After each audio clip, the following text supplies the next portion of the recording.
Shalom Bapak Ibu Saudara semuanya. Mari kita akan lanjutkan pelajaran rohani kita di kitab Imamat Pasal yang kedua di program Bible Everyday. Imamat Pasal yang kedua ini bicara soal bagaimana umat Tuhan ketika mereka memberikan korban sajian. Jadi selain korban bakaran seperti yang kita bahas di hari kemarin berupa lembu jantan, kambing domba jantan atau burung tekukur, maka umat Israel juga bisa membawa korban sajian kepada Tuhan.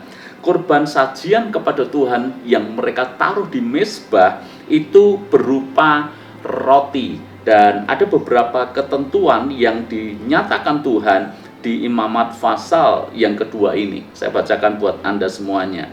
Apabila seorang hendak mempersembahkan persembahan berupa korban sajian kepada Tuhan, hendaklah persembahannya itu tepung yang terbaik, dan ia harus menuangkan minyak serta membubuhkan kemenyan ke atasnya. Ayat yang pertama dikatakan mereka harus memberikan tepung yang terbaik.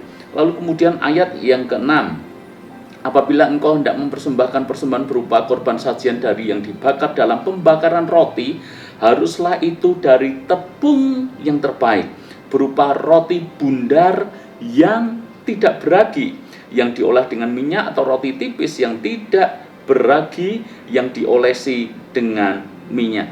Jadi mereka ketika membawa roti sajian, syaratnya adalah mereka harus membawa dari tepung yang terbaik. Lalu kemudian yang menjadi ketentuan juga, menjadi larang besar ketika mereka membawa roti sajian kepada Tuhan adalah mereka tidak boleh membawa roti yang beragi. Jadi roti itu harus benar-benar tidak beragi. Coba perhatikan ayat yang ke-11. Lebih ditekankan lagi di ayat yang ke-11. Suatu korban sajian yang kamu persembahkan kepada Tuhan, janganlah diolah beragi. Karena dari ragi atau dari madu tidak boleh kamu membakar sesuatu pun sebagai korban api-apian bagi Tuhan.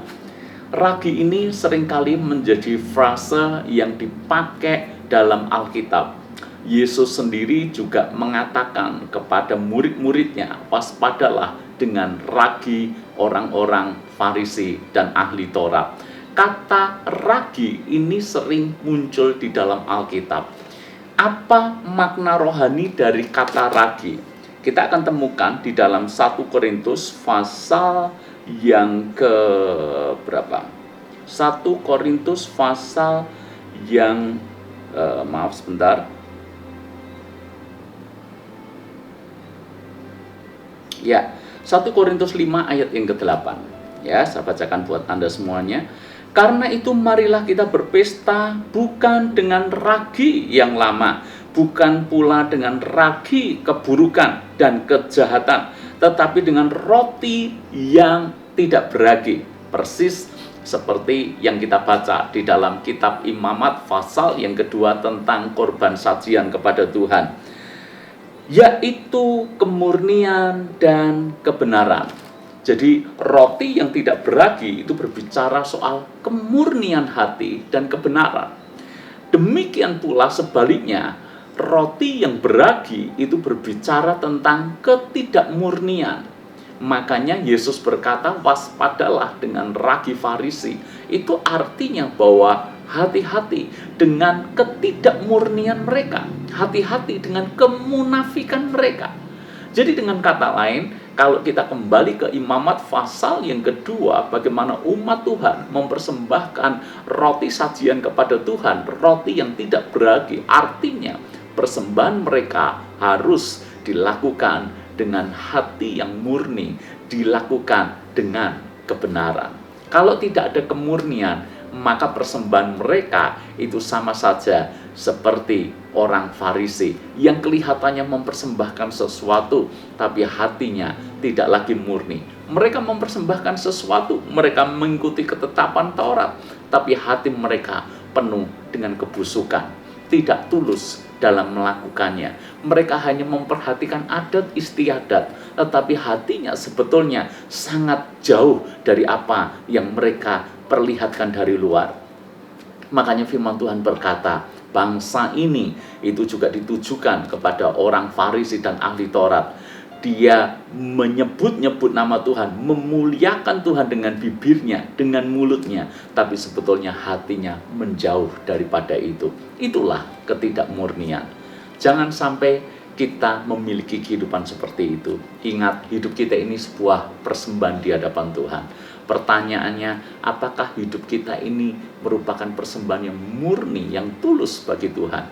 Ataukah ragi kemunafikan itu sebetulnya mulai menjangkiti akan hidup kita?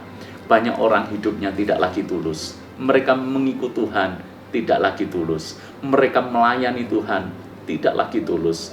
Bahkan kalaupun mereka sekiranya melakukan hal-hal rohani, hal-hal yang orang luar akan memandang bahwa itu hal yang saleh, padahal sebetulnya hatinya tidak tulus melakukan. Saya berdoa kita semuanya dijagai Tuhan. Kita melakukan sesuatu kepada Tuhan, mengikut Tuhan dengan kemurnian hati. Orang yang murni hatinya, orang itu dicintai Tuhan. Orang itu diperkenan oleh Tuhan. Tapi kalau orang yang hatinya tidak murni, maka itu sangat membuat Tuhan tidak berkenan. Orang Farisi ahli Taurat, sepintar apapun mereka, seketat apapun mereka melakukan ketetapan Taurat, Anda melihat karena hatinya tidak murni, hidupnya tidak pernah berkenan kepada Tuhan. Saya berdoa Imamat pasal 2 menjadi berkat bagi Anda semua. Tuhan berkati.